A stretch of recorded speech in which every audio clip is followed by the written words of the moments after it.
কিন্তু সিহঁতে আহি জোৰ জবস্তি পইচা ল'ব, লুটপাট কৰিব, মাৰপিট কৰিব, এইটো সহ্য কৰা কথা নহয়। গতিকে আমাৰ অধিকাৰ আছে যে আমি আমাৰ বস্তু তাত বিক্ৰী নকৰো, অধিকাৰ আছে যে সিহঁতৰ বস্তু আমি কিনি নলওঁ, এইখিনি অধিকাৰ আমাৰ আছে।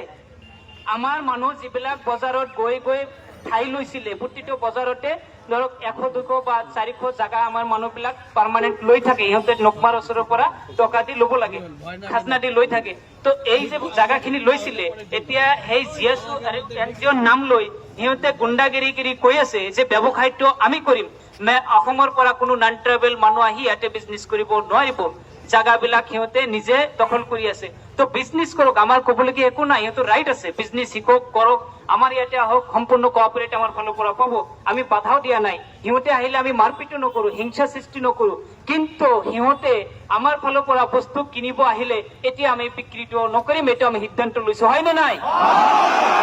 100% মানুহ এইটো আপোনালোকে কওক, এইটো আপোনালোকে দাবীটো মানি লয়লে নাই? তো আমাৰ বস্তু আমি বিক্ৰী নকৰো, এইটো ডিক্লাৰ।